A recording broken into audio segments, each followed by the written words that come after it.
Слава на Господа, брати и сестри!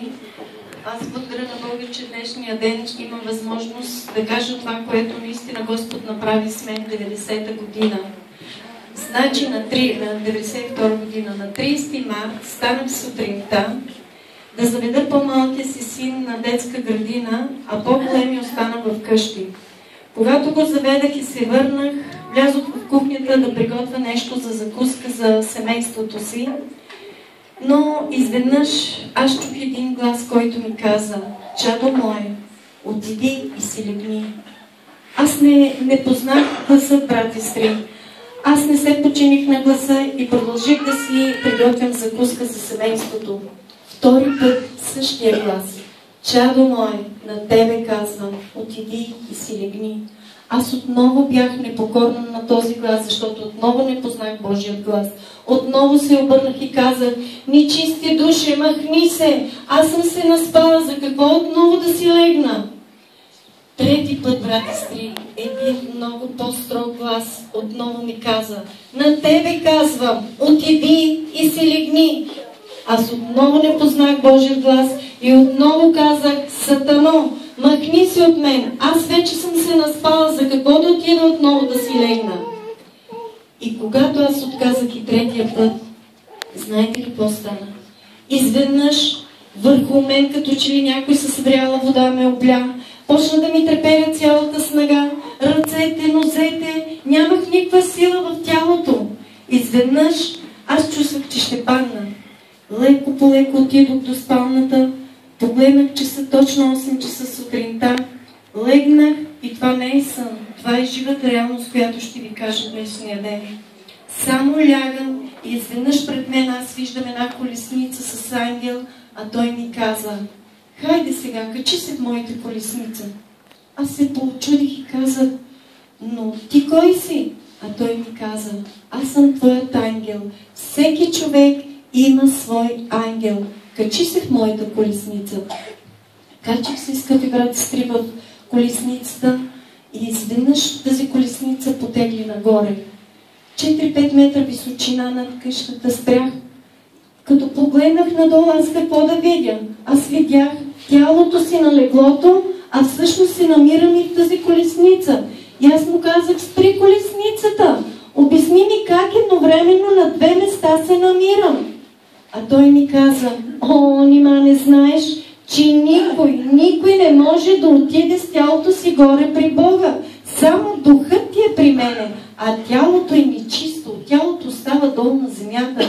Но аз казах: не, аз искам и тялото си.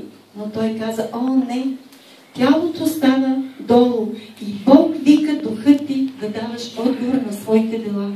Потеглихме, брати и сестри, нагоре. Изведнъж при нашето пристигане аз видях една голяма, огромна врата, която сама се отвори. Изведнъж видях един много светъл сияещ трон и Бог седнал на него. Моят ангел веднага мина зад мене. И аз го потърсих да го попитам: кой е този толкова свети? Поразтърках очите си, исках да видя лицето му, но така и не може. И попитах ангелът си: кой е този толкова свети? Искам да видя лицето му. Но той, знаете ли какво ми каза? О, не, никой не може да види лицето на Бог. И тогава аз отново чух същия глас, когато бях в кухнята: чадо мое, приближи се до мен. Знаете ли, брати и сестри, аз познах гласа, който бях в кухнята. Направих 2-3 крачки близо до него и тогава той ме попита: какво ми носиш отдолу от земята? Аз казах: нищо, Господи. Аз не знаех, че тази заран ще застана пред Тебе. Може би, ако знаех много неща, щях да ти донеса. А той, знаете ли какво ми каза? О, нима не знаеш, че никой, абсолютно никой не знае кой ден, кой час, коя секунда ще извикам духът му при мен. Вие трябва винаги да бъдете готови. И аз отново: Господи, аз не знаех, че ще застана пред Тебе. Може би, ако знаех много неща, щях да ти донеса. И тогава моят ангел се обади и каза: Господи, ето това е нейната кошничка с нейните плодове. Обърнах се, защото ангелът мина близо покрай мене да ги представи пред Бога. Погледнах кошничката и имаше вътре ябълки, круши, смокини и жито, но не беше със свръхкошничката. Тогава моят ангел ги представи пред Бог. Бог ги погледна и каза: чадо мое, само това ли ми носиш? И аз отново с моите оправдания: Господи, аз дори не знаех, че това ти нося. И тогава той ми каза: чадо мое, това са твоите добри дела на земята, които си ги вършила. Когато вършиш добри дела, когато помагаш на някой, когато имаш добро дело долу извършено на земята, така се пълни вашата кошничка с плодове. А всеки човек има духовна камера и записва всичко долу на земята, какво върши, къде ходи, какво прави, всичко го записва. А сега искаме много внимателно да гледаш какво ще ти пусне. Изведнъж на една голяма стена се отрази образът на моят съпруг. Аз много се зарадвах и казах: Господи, Марин ли е тук? Не съм сама. И той ми каза: о, не, Марин си е долу на земята, само твоя дух е тук. Искаме много добре внимателно да гледаш. Изведнъж аз видях как се намираме на служение, както сме тази заран. И знаете, че и тази заран всичко е записано. Духовната камера, брат и сестри, го записва. Тогава аз видях Марин как проповядва, как ходим с него и по други църкви, как проповядва. Всичко това беше записано. Как вкъщи идваха гости, аз как ги посрещах, изпращах ги, храних ги. Всичко това беше записано. Но в един момент аз видях една сценка, как ние с него си карахме. Думите, с които той ме нагробяваше, бяха записани. Думите, с които аз го нагробявах, беше записано. Но в един момент минаваха като печатни думи, букви минаваха като лента. И когато ги прочетох, аз се засрамих пред Бога, оплаших се и казах: Господи, тези неща аз не съм ги извършила. Тези неща от устата си не съм ги изговорила, с никой не съм ги споделила. Само съм си ги помислила. Знаете ли, това бяха моите помисли. Казах: Господи, как е възможно това? А той ми каза: чадо мое, исках да доверя, че не само делата ви знам, къде ходите, как ми слушате, къде стъпвате. Всичко това го знам, всичко това го записвам. И един ден всеки ще мине от тук, ще пусна целият негов живот. И за всяко дело ще отговаря. Исках да доверя, че и помислите ви знам. И за всяка неугодна помисъл не сте се покаяли. Всичко това го записвам. И един ден ще отговаряте. Аз много се оплаших, обърнах се към моят ангел и казах: върни ме долу, аз имам 2 малки деца, няма кой да ми ги гледа. Но той ми каза: о, не, по заповед на Бога ние те доведахме. Сега, ако Бог разреши, ние ще те върнем. Ако не, ти вече оставаш тук. Казах: Господи, какво ще ме правите? Исках да прегърна нозете ми. Но той каза: о, не се приближавай до мен. Тогава отдясно до Бога Исус Христос ми каза: чадо мое, не това, което влиза в устата, осквернява човек, а това, което излиза. Ние ще те върнем долу на земята, само с една единствена цел. За назидание, поправление, покаяние и за всички тези, които са все още долу на земята. Защото един ден, вече когато дойдат тук, ще бъде вече много късно. Затова ние ще те върнем само с една единствена цел.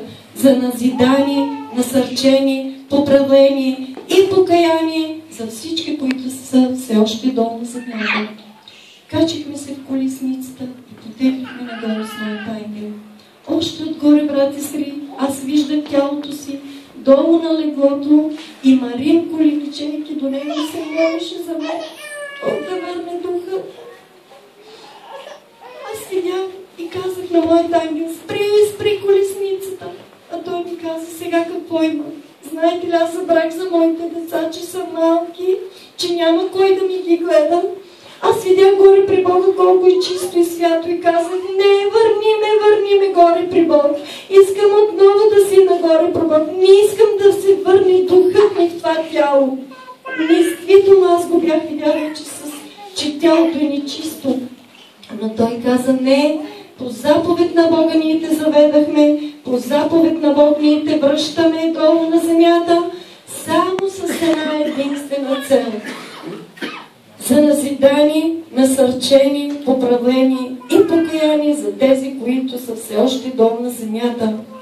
И Бог ми каза още, когато бях при Него, брат и сестри, където и да ходиш, чадо мое, в което и служение да отидеш, в която и църква да влезеш, ти трябва да разкажеш това, което си видяла и чула, за всички, които са долу на земята, защото не само делата им знам, къде ходят, как ми служат, как се обиждат, как се клюкарстват, всичко това го знам.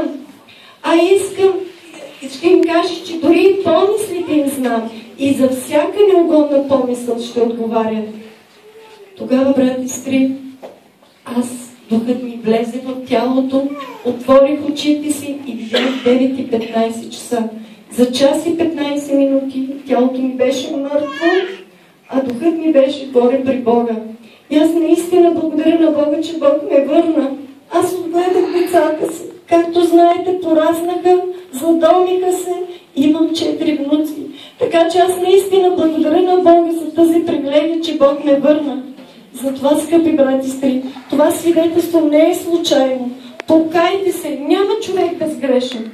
Покайте се, за да може Бог да ви прости, защото, както ви казах, не само делата ни знаеше как служихме пред Него, но и помислите ми неугодните. А те бяха, когато се скарахме, аз имах лоши помисли, а те бяха, брати и сестри. Когато се скарахме, аз си помислих: Господи, не го искам повече в живота си. Махни го от живота ми. Не го искам повече, Боже. Постоянно ме обижда. Не го искам. Това бяха моите помисли. И не се бех поканял за тези помисли. И Бог ги запечати. И аз, когато ги прочетох, се засрамих наистина. Така че Бог да ви благослови. Внимавайте как служим пред Бога. Покайте се. Защото наистина Бог идва и Бог е верен. И когато дойде, отворих очите си, наистина съпругът ми беше до мен и се молеше за мен, Бог да ме върне, за да може да си отгледаме децата. Бог да ви благослови. Така, брати и сестри, какво видях аз 90-та година?